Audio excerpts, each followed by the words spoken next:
Today's Cleveland Browns report is sponsored by Mint Mobile. If you are tired of overpaying for your cell phone provider and paying too much, well, stop and make the change right now. When you go to mintmobile.com/chatsports, that link is going to get you guys monthly rates as low as $15. We'll tell you more about their awesome benefits later on in today's show, but check them out. The link for that, by the way, is in the comments and the description of today's show. Now, today's show is a Browns mailbag pertaining to the Chargers, so only about Week 5 stuff, nothing, trade rumors, all that kind of nonsense. No, we're just focusing on Sunday, Chargers, First Energy Stadium, Cleveland. Let's ride, baby. Ray with the first question, more of a question/statement here. Funny that the Browns were initially not worried about their defense, and now it's a weakness. Yeah, I think this is sort of like, love and hate it, this is sort of the beauty of the NFL, where you think you know how the whole season's going to go, and then you kind of get punched in the mouth a little bit here. Now, the Browns' defense so far this season, we can compare it to the Chargers for this matchup, is slightly better, which I think might be a bigger surprise. Like, if you think Browns fans are upset about the defense, the Chargers have Bosa, who, granted, is hurt, and that's a major factor, but they traded for Khalil Mack. They signed J.C. Jackson. They extended Derwin James. They've got a lot of good pieces, and they're giving up nearly 4 touchdowns a game. This Browns defense needs to step up, specifically in the secondary, and the interior defensive line outside of Taven Bryan is just bad. It's hard to say step up because I'm asking them to do something I don't think they're capable of doing. Right? I don't think these are legitimate starting NFL players. And so asking them to become that right now in the middle of the season feels like too tall of a task. But you're right. This Browns defense has been underwhelming. The beauty of the NFL is teams turn it around. For example, who remembers last year? Chiefs. Everyone wanted to fire their defensive coordinator, Spagnuolo. You ended up turning that defense around and getting them pretty close to winning a Super Bowl. So give it time. Don't absolutely start smashing the panic button after just 4 weeks. Scorpion, you're next up on the show here. Do you think Ward is going to bounce back? He looked all right against the Falcons, but we need more from the Warden. You're absolutely right that you need more from a guy who you paid $100 million to be one of the best corners in the NFL. And he did look, he had an interception against Marcus Mariota. I mean, Mariota only completed 7 passes in that win. I was about to say loss because my brain wanted to say 7 completions must be a loss. But he does need to start playing better. This Browns defense, Joe Woods spoke to the media on Thursday, and he said, I'm going to stop throwing multiple calls into the huddle, and that's where a lot of miscommunication stemming from. Which I don't want you to take that and go, well, what the heck is he thinking? Giving them 2 calls at once? Of course there's miscommunications. This is a good example of, as fans, we may not know as much about football as we like to think because that's not uncommon. That happens all the time on offense and defenses that are at a good level. Tom Brady doesn't go into the huddle with one play. Tom Brady goes into the huddle thinking, we're going to do 1, 2, or 3 based on how the defense looks. And this Browns defense is at a point with its personnel that they should be able to handle that. In fact, they're now somewhat embarrassing, but hopefully the miscommunications do start to decrease, and Denzel Ward, like Scorpion says, bounces back. Do I think he will, to go full circle here and actually answer your question? Yes. There's a little bit of bias behind that. But I do think he does because he knows with Keenan Allen and Mike Williams, the way they torched the Browns last year, the guy's a competitor. The guy's a gamer. He's going to want to even out the record a little bit here. This next question comes in from Gregory Libra. Last time their vertical game was unstoppable against us. Since that's been a problem this year, any thoughts other than prayer? So when you go up against against Justin Herbert and the Chargers, do you have much of a game plan of we're going to do this and that's going to limit Justin Herbert? No. But like I said, Cameron Justice tweeting this out regarding what Joe Woods and I just talked about. They're going to reduce the 2 play calls, which should make things easier. Now, it's also going to open up options for Justin Herbert because he's going to be facing, I wouldn't say a Mickey Mouse defense, but he'll be facing a less complex defense. Now, Herbert so far this year leads the NFL in passing, 1,250 yards, 9 touchdowns, 2 interceptions, and probably about 8 broken ribs. But I am challenging this secondary across the board. Grant Delpit probably played his best game against the Falcons. He was great in run stopping. He made some plays in pass coverage. But Johnson, Emerson, if Greedy's going to be going to play, Greg Newsome, Denzel Ward, no one's off the hook, right? This entire secondary has to step up.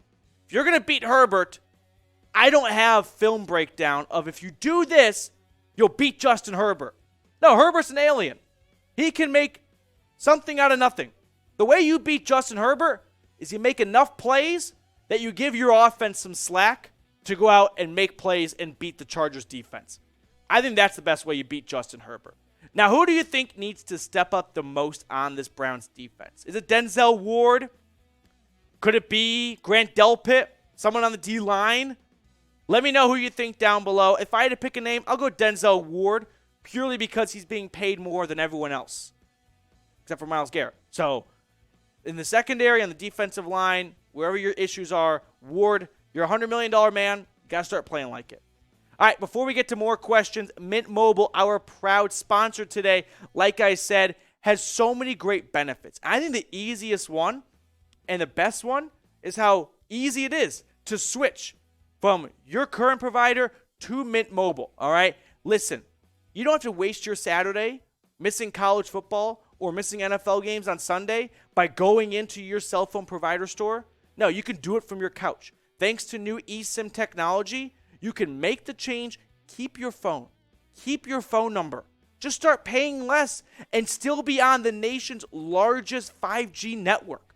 Go to mintmobile.com/chatsports, which that link is in the comments and the description of today's show, and start saving money. And that way you can spend some more money on, say, I don't know, a Cade York jersey after he walks it off against the Chargers. I didn't say it. Yes, I did. This next question comes into Super Chat from Mac Predalis, a big-time Super Chatter here at the show. Appreciate you supporting us, Mac. Our run game is going to cause some serious damage to the Chargers. If we can get some pressure on Herbert and take advantage of him not wanting to get hit because of his rib injury, we should be fine, okay? Nick Chubb last year had a field day against the Chargers on the ground. He put up some of his best numbers of the entire season, 161 yards, and just gashed LA.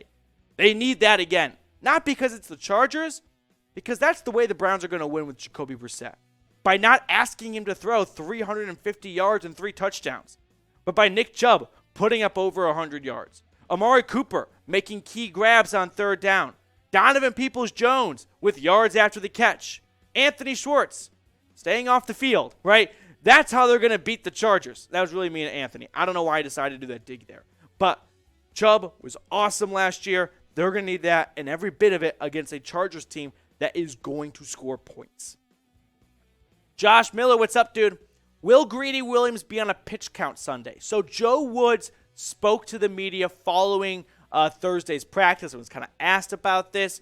He said they're going to ease him back coming off that hamstring injury. I think a pitch count's a very good way of putting it, Josh. I'm guessing it's going to be a nice little share of reps between Martin Emerson and Greedy Williams, a little bit hot and cold potentially. Once Greedy's 100% healthy, I'm guessing he's going to get that job back, but I don't expect Greedy to come back this Sunday and play 90% of coverage snaps on defense. Nope, I'm guessing they're going to kind of ease him back a little bit here. Brown Tiger, Super Chat MVP of the show. Do you think we run it 28 times or more with Chunt this game since the Bolts' run defense is trash? You know, it's funny that NFL fans are always mad when teams run the football, and I think the Browns are one of the few fan bases that get mad when the Browns don't run the football enough. 28 run attempts? I don't have a huge issue with that number. Nick Chubb averages about 20 to 25 a game. Kareem Hunt on the season, I think, has 45 rushing attempts through 4 games. That's a little over 10. I could see 28 to 30 very much well in the cards. What will be interesting to see is if this game starts to become a bit of a shootout, does Stefanski go away from that bread and butter and start passing the ball more? Or does he stick to the DNA of this team, which is running the football? Ray, what's up, dude? You're up next. Njoku was huge in last year's Chargers game. That is a fact. David Njoku had the best game of his career in a lot of ways. Week 5 in 2021 against the Chargers. Career high in receiving yards, 149. The only time he's gone north of 100 yards in a game. 1 touchdown. He had that long touchdown. The yards after catch was awesome in that game last season. But I would argue that Njoku's best football has been the last 2 weeks, where he's collected 14 receptions. He's become a go-to blanket for Jacoby Brissett. And hopefully, if he can capture whatever magic he had in that Chargers game last year and add that to the potion of what he's done the last 2 weeks, we might see the best game we've ever seen out of Njoku this Sunday from First Energy. Last question coming in from Gucci Chubb. The Browns got beat bad in the run game last week. What needs to change? In fact, do we have any more super chats? I think I saw one fly in here, Seep. So we got 1 or 2 more to get to. Bad. All right, and I got to read the question again. The Browns got beat bad in the run game last week. What needs to change? So I was pretty critical of Joe Woods. And then today, I had some time to rewatch the All-22. And I was watching that drive after Denzel Ward made the interception, and then the Falcons came back on the field and ran it 10 plays, 75 yards. At some point, Joe Woods can only do so much, where defensive linemen are just getting pushed off the football. There was just no sort of penetration. And Jacob Phillips, I think, was okay for his first real start in the NFL. JOK continues to probably be underappreciated, in my opinion. But in terms of what needs to be better, I don't think there is a very big scientific answer to this. It is Jordan Elliott, Tommy Togiai, Perrion Winfrey. Those guys need to be better in the middle. Because what happens is, if they get blown off the football, then all of a sudden the offensive line, they can go to the second level. And they can take out the best run stoppers on this team in JOK and Jacob Phillips and Taki. So the defensive line needs to control their gaps more so that the linebackers can do their job. Mac with another super chat and question.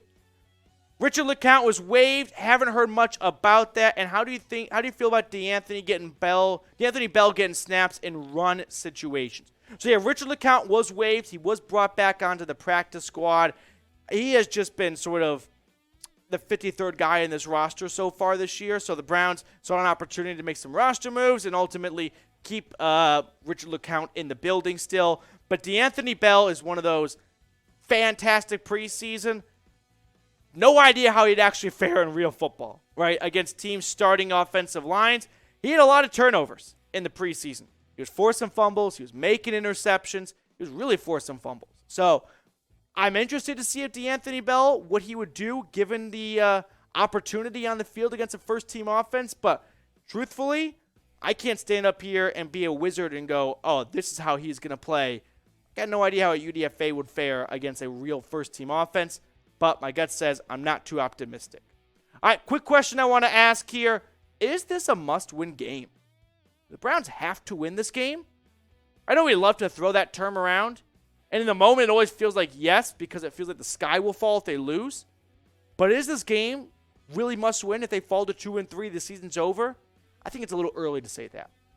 Okay, we've got one last thing coming in here from Ray.